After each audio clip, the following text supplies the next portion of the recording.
Bienvenue à vous sur ce nouvel épisode où nous allons voir comment faire pour lâcher prise rapidement et aussi simplement. C'est souvent une question qui revient de savoir comment faire pour justement lâcher prise sur certaines situations du quotidien, que ce soit autant des situations personnelles que des situations professionnelles, parce qu'effectivement, lorsque l'on développe cette compétence, parce que c'est une vraie compétence selon moi à développer, c'est sûr qu'il y a des personnes qui sont en mesure de lâcher prise plus facilement que d'autres, mais en tout cas, c'est quelque chose qui peut facilement se développer, s'apprendre, et c'est ce que l'on va voir justement sur cet épisode, parce que l'objectif de cet épisode, c'est justement de vous apporter aussi des outils qui sont très concrets, que vous allez pouvoir mettre en place extrêmement rapidement. Le lâcher prise. Combien de fois on entend « mais lâche prise, ça va aller, t'en fais pas ». Toutes ces phrases qui, effectivement, partent d'un bon sentiment, mais plus on a tendance parfois à vouloir lâcher prise et moins on y arrive. Donc justement, cette capacité à lâcher prise, c'est un petit peu comme un sportif de haut niveau qui voudrait avoir son focus uniquement sur un point précis et ne voudrait pas se laisser perturber par différentes choses, et il est forcément obligé à un moment donné d'être en mesure de lâcher prise sur certains points, parce que sinon, ça lui fait une charge mentale énorme.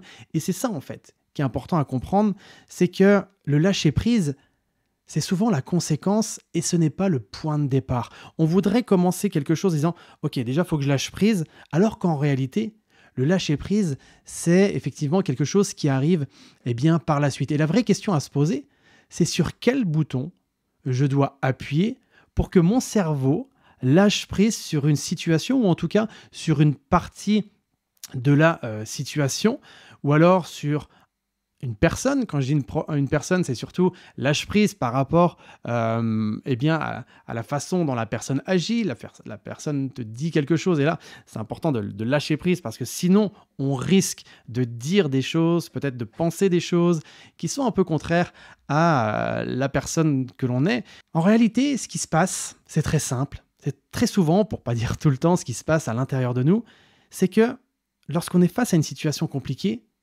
on sait, il y a une partie de vous qui sait qu'elle devrait lâcher prise, elle sait qu'elle devrait prendre de la distance par rapport à ce qui se passe, mais il y a une autre partie où on se dit « oui, mais quand même », cette partie où c'est plus fort que soi. Vous savez, c'est un petit peu comme si on avait un petit ange et un petit diable le petit ange dirait « oui, ben c'est bon, ça va bien se passer, lâche prise ». Et l'autre petit diable qui dit « oui, enfin bon, c'est quand même important, il n'y a aucune raison que tu lâches prise ». Et là, c'est ce conflit en réalité entre ces deux parties de soi qui crée une sorte de chamboulement. Et ça fait un chamboulement entre ce que l'on pense et ce que l'on ressent. Là, vous êtes sur un épisode de la puissance mentale. Et la puissance mentale, justement, c'est non pas la puissance du mental, mais c'est lorsqu'il y a une connexion ou alors une déconnexion entre son mental et sa puissance intérieure. La puissance intérieure, c'est ce que l'on ressent. Lorsque l'on pense à des choses et que l'on ressent autre chose, il y a une sorte de distorsion. Et cette distorsion fait que nos comportements, nos actions, ce que l'on dit, parfois ça n'a pas trop de sens. Alors imaginez justement être en mesure de reconnecter ce que vous pensez avec ce que vous ressentez pour être en mesure d'agir, d'avoir des émotions, d'avoir des comportements qui soient complètement adaptés à la situation. Je vais vous donner quelques exemples et je suis sûr ces exemples-là, vous les avez vécus de près ou de loin, et ça va comme ça vous permettre de revenir peut-être un petit peu en arrière sur des situations en vous disant « Ah, c'est vrai que là, quand j'entends ça, j'étais pas forcément le meilleur lâcheur de prise au monde. » Je sais pas si on peut dire ça, le lâcheur de prise, mais bon, c'est entre nous, d'accord, on est comme à la maison, on emploie des termes. Le principal, c'est que les termes, on les comprenne, vous comme moi. Et donc, ces situations, je vais donner le premier exemple. Une décision gouvernementale. Parfois, on sait que face à une décision gouvernementale, on n'a aucun pouvoir direct, mais c'est plus fort que nous. Ça nous énerve, ça peut nous créer d'autres émotions. Quand il y a eu la pandémie du Covid, quel était à ce moment-là votre niveau de lâcher prise? Et quand je vous pose la question, c'est vraiment en toute humilité, on n'est pas là pour culpabiliser, on n'est pas là pour donner des leçons, on n'est pas là, on est juste là pour une seule chose, et je tiens aussi à la rappeler parce que ce podcast-là, il est fait pour ça. Le but, c'est de prendre du recul par rapport à soi-même, de voir de quelle manière on peut s'améliorer, comment on peut évoluer pour que justement, ce que l'on a le sentiment d'avoir pas fait de la meilleure manière qui soit, eh bien qu'on l'améliore pour que on devienne finalement une meilleure personne tranquillement, à son rythme et sans culpabiliser.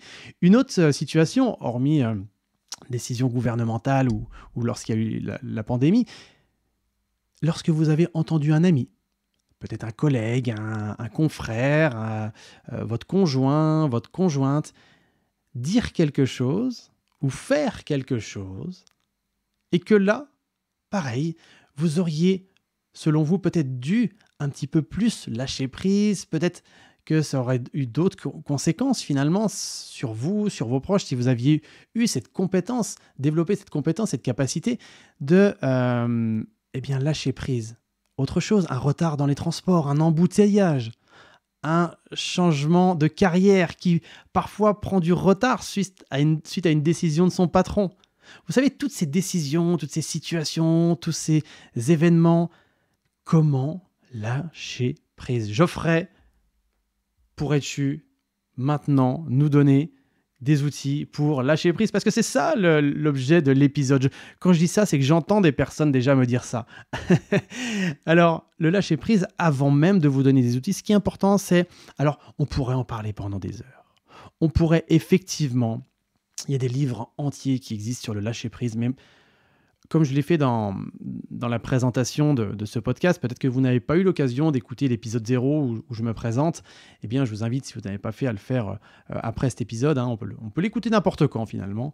Je me définis comme un gars de terrain. Quand je dis un gars de terrain, c'est tout ce qui est théorique, c'est hyper intéressant, mais ce qui est important, c'est qu'est-ce qui fonctionne ou non en situation du quotidien, donc concrètement sur le terrain. Mais quand même, il est important d'avoir un petit peu de théorie, quelques secondes comme ça.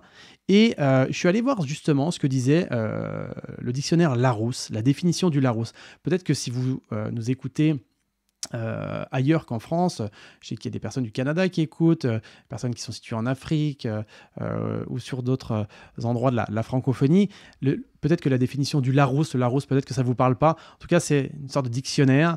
Et ce qu'il est inscrit dedans, c'est que le lâcher-prise, c'est le moyen de libération psychologique consistant à se détacher du désir de maîtrise. Je vais répéter parce que c'est vraiment intéressant leur façon de définir ça. Et moi, je vais vous montrer de quelle façon, justement, lorsque l'on forme au sein de l'Académie de puissance mentale, lorsqu'on forme des coachs en préparation mentale, comment on leur apprend un petit peu, justement, lorsqu'ils vont accompagner des personnes, comment faire pour aider les personnes à lâcher prise. Parce que là, la définition du Larousse, je la répète, moyen de libération psychologique consistant à se détacher du désir de maîtrise. Et là, justement, en tant que coach en préparation mentale, je me dis, mais quel est l'intérêt de se libérer du désir de maîtrise? Imaginez un sportif de haut niveau. Lui, qu'est-ce qu'il veut? Évidemment, il veut être en maîtrise de sa compétition pour performer. Un chef d'entreprise, il a tout intérêt à maîtriser la croissance de son entreprise. Sinon, il peut aller direct à la faillite, il peut avoir après des licenciements, etc. Une mère, un père de famille va vouloir aussi maîtriser l'éducation de ses enfants pour éviter que justement ses enfants tournent mal. Imaginez que dans ces trois situations, autant du sportif de haut niveau, du chef d'entreprise, de la mère de famille, du père de famille, ou même, on peut prendre un autre exemple, l'étudiant qui va passer un examen. Lui aussi a envie de maîtriser ce qu'il est en train de faire sur sa production d'examen, que ce soit à l'écrit ou à l'oral. Donc, dans ces différentes situations, si vous perdez la maîtrise, ça devient compliqué.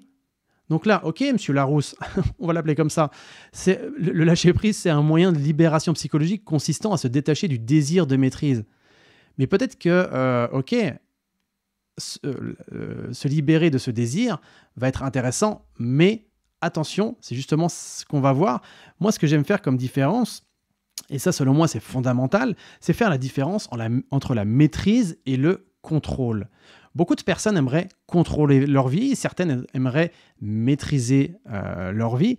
Moi, je vais vous donner la différence, en tout cas, c'est ma vérité, je ne dis pas que c'est la vérité, encore une fois, mais peut-être que ça va vous aider, en tout cas, ça va vous apporter une certaine réflexion. Quand vous avez, au niveau des arts martiaux, un maître face à un débutant, le débutant, lui, il va mettre beaucoup d'énergie avec pas forcément beaucoup de résultats. Alors que le maître, lui, dépense peu d'énergie pour un maximum de résultats. Donc finalement, le désir de maîtrise, c'est quelque chose qui est selon moi plutôt sain. Moi j'aime aussi ce rapport à laisser aller. Imaginez si au lieu de dire lâche prise, on disait et tiens, si tu laissais aller.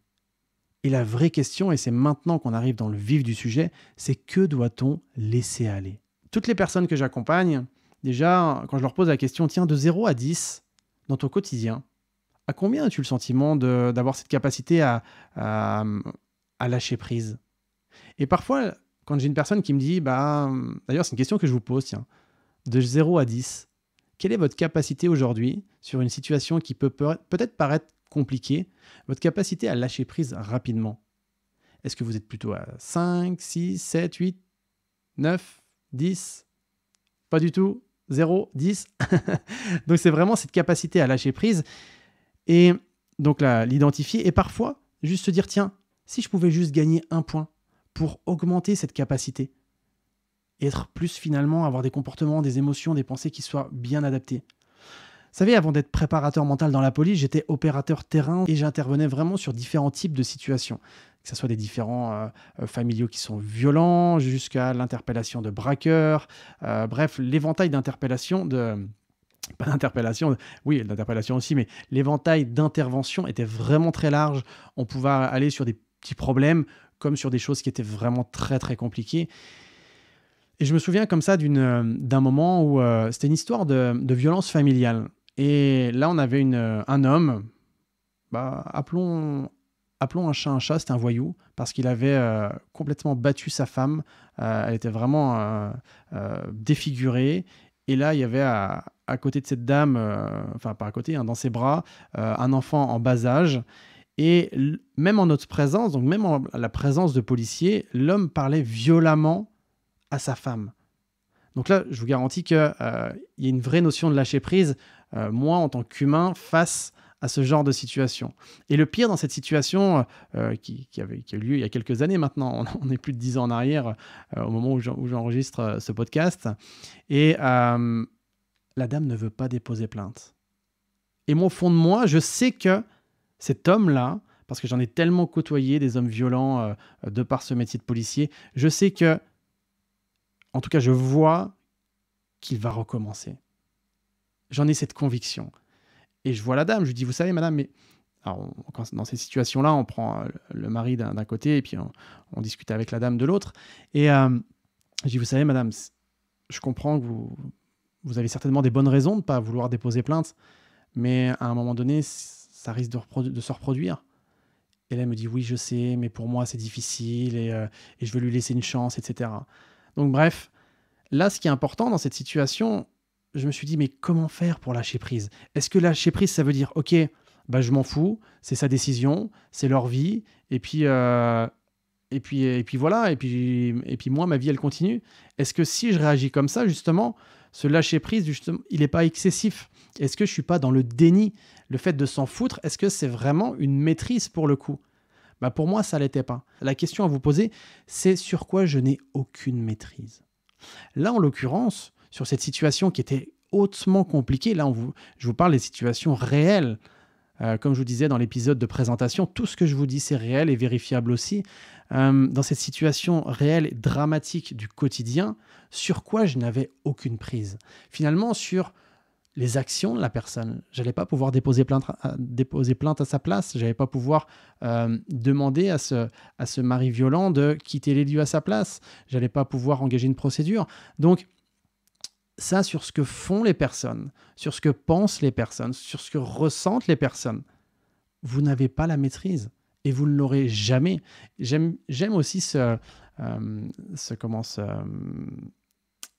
dicton, ce proverbe tibétain qui dit ne cherche pas à changer la personne, mais cherche à changer la vision que tu as sur cette personne. C'est vrai que parfois, entre ce que l'on sait, hein, au niveau du mental, on sait que c'est pas possible de changer la personne, mais c'est plus fort que nous et c'est pour ça que on lui dit des choses. Mais voilà, ça n'a pas d'impact parce que finalement, c'est encore une fois quelque chose que l'on ne peut pas maîtriser. Juste cette question, sur quoi as-tu la maîtrise et sur quoi n'as-tu pas la maîtrise? Et déjà, de conscientiser, de distinguer ça, ça va faire une grosse différence parce que ça va vous permettre de prendre du recul sur les points justement où vous ne pouvez pas avoir la maîtrise et ça va vous permettre de libérer, de décharger de cette pression qui finalement peut-être vous vous mettez sur les épaules mais qui ne vous appartient pas. Et je tiens quand même à préciser une chose, parce que souvent j'ai la question, et Geoffrey, mais quand c'est des proches, quand c'est des gens que l'on connaît, c'est difficile ça. Et oui, parce que plus vous allez connaître la personne, et en plus, plus la chose qui va être vraiment l'objet de la situation va être importante pour vous, et plus ce sera émotionnel, et effectivement, plus ce sera difficile de se dire, en tout cas ça demandera plus d'efforts, de vous dire, non mais ça ne m'appartient pas. Peut-être que la prochaine fois, lorsque vous allez être face à une situation compliquée, demandez-vous, ah tiens, là, sur quoi j'ai la maîtrise? Et plus vous allez développer ça, et cette capacité, cette compétence, et plus vous allez, un petit peu comme disait Bruce Lee aussi, d'être en mesure de vous adapter un petit peu comme l'eau. Vous savez, l'eau, vous la mettez dans une théière, elle devient la théière. Vous la mettez dans une tasse, elle devient la tasse. Et pourtant, l'eau, elle peut être forte, elle peut cracher, elle peut elle peut emporter des choses, et elle peut être à la fois aussi douce. Donc c'est ça qui est intéressant, c'est dans quelle mesure on prend du recul par rapport aux situations compliquées. Je pense par exemple aux sportifs, aux athlètes olympiques, lorsqu'on leur a annoncé que des JO allaient être décalés. Ils auraient pu se prendre la tête pendant... C'est sûr que concrètement, en théorie, on dirait oui, prends du recul, tu n'as pas la mesure sur ça. Bien sûr que ça fait mal, bien sûr que c'est énervant, bien sûr que on peut se prendre vraiment un pic. Et c'est ce moment-là qui est compliqué, ne pas le nier non plus, d'accord? Mais justement, une fois qu'on a pris en considération ça, que c'était difficile pour soi, que c'était pas évident, se dire, ok, mais est-ce que j'ai la maîtrise sur ça? D'accord? Donc, pensez-y, et c'est très très important, c'est ce qui va faire une grosse différence vraiment, c'est de prendre du recul par rapport à ce sur quoi vous n'avez pas la maîtrise. Et justement, par contre, là où vous avez la maîtrise, sur les choses qui dépendent soit exclusivement de vous, ou alors là où vous allez pouvoir avoir une influence, eh bien mettez votre focus là-dessus et surtout sur les choses, mettez votre focus vraiment sur les choses qui dépendent uniquement de vous, à savoir vos comportements, et on va voir comment vos comportements, parce que vos comportements vont avoir une incidence sur vos pensées et sur vos émotions, mais aussi mettre le focus sur ces pensées, parce que vos pensées ont aussi une incidence sur votre comportement. La vraie question, lorsqu'on a déjà pris du recul, et ça c'est fondamental, mais je le répète, pris du recul sur ce que vous maîtrisez ou ce que vous ne maîtrisez pas, quand vous portez votre focus sur les choses que vous maîtrisez, la question qui est importante de se poser selon moi, c'est qui est-ce que je veux être dans cette situation? Je vous le redis, qui est-ce que vous voulez être dans cette situation? Si vous êtes en voiture avec des amis, qu'il y a quelqu'un qui vous fait une queue de poisson, bien sûr qu'il y a plein de raisons pour s'énerver, pour, comme on dit, partir en sucette, partir en live. Bien sûr qu'il y a plein de raisons. Mais la première question, sur quoi vous avez la maîtrise? Est-ce que vous avez la maîtrise sur ce chauffard qui a failli créer un accident? Bien sûr que non. Par contre, vous avez la maîtrise sur vous, sur vos comportements. Et là, imaginez, donc vous êtes dans la voiture avec vos amis, quelle personne vous avez envie d'incarner? Est-ce que c'est une personne qui râle? Est-ce que c'est une personne qui est toujours en colère? Est-ce que c'est une personne qui, au contraire, est capable de dire « Bah dis donc, celui-là, il fait vraiment n'importe quoi » et de revenir sur des choses qui sont à votre portée, dans votre maîtrise, peut-être apporter de l'humour, peut-être en rigoler, peut-être... bref, avoir finalement des comportements qui sont bons pour vous. Et c'est pareil pour les chefs d'entreprise, ou alors même un salarié, peu importe finalement dans votre travail. lorsque vous avez une situation face à vous, sur quoi vous pouvez porter votre focus parce que vous avez la maîtrise de ça. Et dans cette situation, quelle personne vous avez envie de devenir. Et ça, croyez-moi, plus vous allez vous entraîner à ça, plus vous allez développer cette compétence-là, et plus le temps finalement d'analyse que vous allez avoir entre qu'est-ce qui dépend de moi, qu'est-ce qui ne dépend pas de moi, va être beaucoup plus rapide. D'accord ? Peut-être qu'au départ, ça prendra quelques secondes. Après, ça prendra des millisecondes. Et c'est pour ça que vous avez parfois face à vous des gens qui sont en mesure de lâcher prise à une vitesse vraiment éclair parce que justement, ils ont entraîné cette compétence. Et on va voir à la fin de cet épisode une situation où vous avez eu du mal à lâcher prise et comment on peut transformer cette situation. Mais même si à un moment donné, vous avez vécu une situation en vous disant « Ah, j'aurais dû faire autrement », peu importe, c'est fait. Si ça a été comme ça, c'est que ça devait être comme ça. Et ça n'a pas été autrement parce que ça ne devait pas être autrement, tout simplement. Mais par contre, pour reprendre la maîtrise de sa vie, ce qui va être important, eh bien, c'est de savoir comment transformer cette situation. Et c'est ce qu'on va faire juste après. Parce que ce que j'ai vraiment pu constater avec les centaines de personnes que j'ai eu la possibilité d'accompagner, c'est que plus vous développez cette compétence, plus vous en êtes fier aussi, et plus vous devenez inspirant auprès des autres. Parce que finalement, lâcher prise demande une belle capacité d'adaptation. Il y en a beaucoup qui aimeraient savoir lâcher prise, et on croit parfois que les outils sont extrêmement compliqués, alors que là, en réalité, ce que je viens de vous donner, c'est très simple. C'est 1, sur quoi tu as la maîtrise. 2, porte ton focus exclusivement sur quoi tu as la maîtrise. 3, quelle personne tu veux devenir là, maintenant, dans cette situation. On pourrait rajouter d'autres techniques pour vous aider à diminuer votre stress, mais rien que ça, c'est déjà énorme. Donc maintenant, justement, pour vous aider à développer cette faculté, cette compétence, eh bien, je propose qu'on prenne un exemple concret qui vous concerne, ou plutôt, toi qui écoutes aujourd'hui, là, maintenant, cet épisode, peu importe où tu sois, que tu sois tranquillement, allongé dans ton canapé, ou alors en train de faire une balade, ou peut-être même en train de faire du sport, peu importe. La question que je te pose, c'est repense comme ça à une situation où tu te dis finalement que si tu avais lâché prise d'une façon plus importante, où tu aurais eu justement cette capacité à prendre du recul un petit peu plus, tes comportements, peut-être tes pensées, tes émotions aussi auraient été différentes et finalement, ça aurait fait une vraie différence dans ta vie. Et là, on n'est pas là pour culpabiliser, on est là pour justement se servir d'un moment passé, pour le transformer pour plus tard, pour qu'il nous serve de force et non pas d'un poids lourd à porter. D'accord ?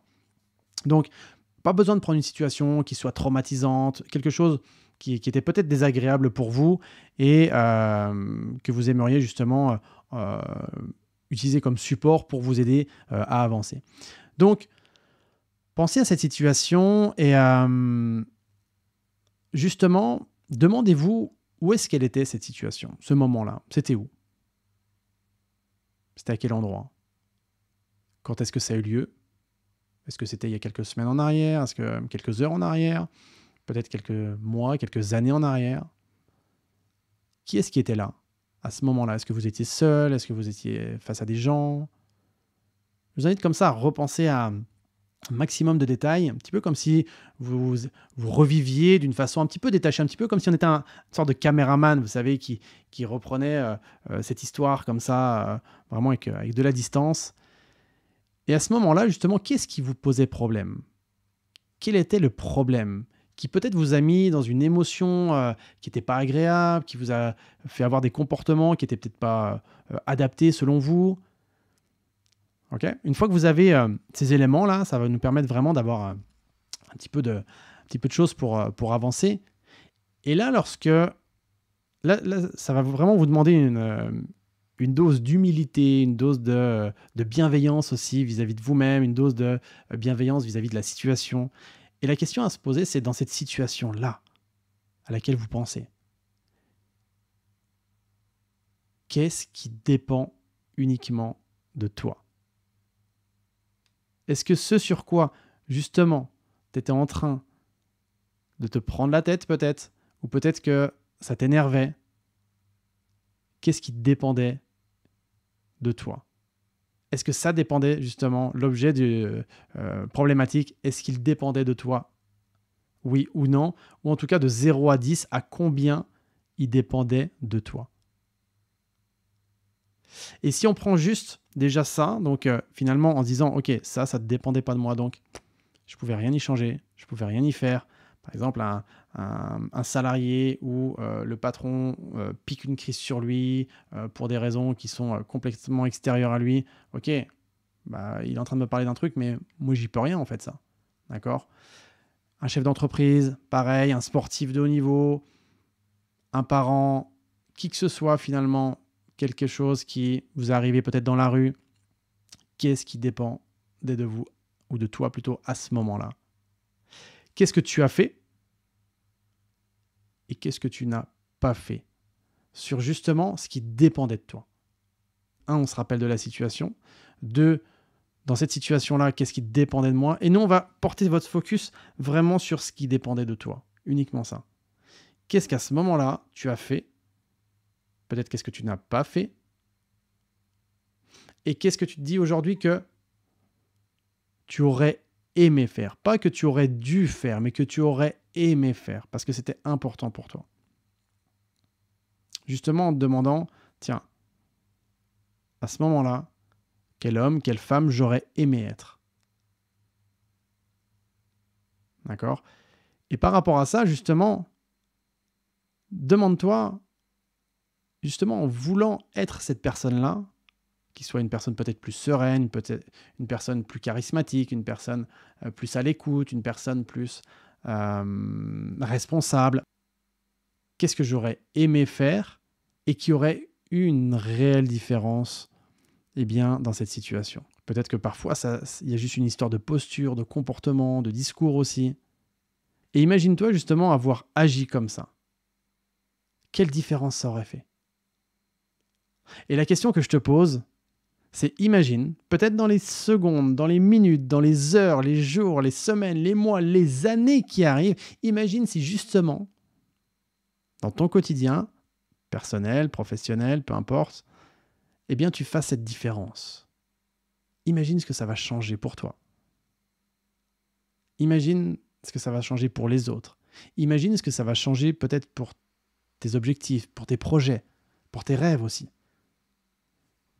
Imagine cette petite chose, cette petite action que tu vas peut-être décider de mettre en place, à quel point ça va faire une vraie différence. Et je te pose la question honnêtement. D'accord? C'est pas le dire oh oui, ce sera intéressant. Oui, non, quelle vraie différence ça va faire dans ton quotidien. Et rien que ça, de se poser la question là, de mettre en place cette action et par rapport à chaque action qui se présente dans notre vie, de vouloir, en tout cas d'avoir cette intention de vouloir progresser, évoluer, ça change tout. Maintenant, attention, hein, même si on développe cette capacité à vraiment lâcher prise et qu'on augmente vraiment nos réussites en termes de lâcher prise, il va y arriver évidemment parfois, on le fera peut-être moins bien que d'autres fois et ça c'est OK. Parce que si vous avez compris ce petit exercice qu'on a fait là, eh bien ça va vous aider justement à ne pas reproduire peut-être les mêmes erreurs que vous avez pu faire. Ok, donc voilà pour cet épisode sur le lâcher prise, qui sont des choses simples, des choses, des outils concrets qui, en tout cas, que je propose vraiment à de nombreuses personnes, parce que rien que ça peut réellement faire une différence dans votre vie. Donc vous pouvez évidemment, si vous le souhaitez, partager ces outils à des proches, peut-être à des collègues, parfois juste en leur posant une question, dire tiens, ok, tu me parles de cette situation, mais concrètement, qu'est-ce qui dépendait de toi? Qu'est-ce qui dépendait pas de toi dans cette situation? Et après, faire les petits exercices qu'on a fait, voilà, tout simplement. En tout cas, j'espère que vous avez trouvé de la valeur. Et ce qui est une chose, en tout cas, pour laquelle je suis sûr, c'est que plus on s'entraîne à faire et à être la personne qu'on a envie d'être, et plus on évolue, et plus on progresse, et plus finalement on a une vie qui nous correspond pleinement, et on arrive justement à cette maîtrise de la personne que l'on est et à cette maîtrise de la vie qu'on a envie d'avoir. Je vous souhaite une belle journée et je vous dis à très vite sur un autre épisode.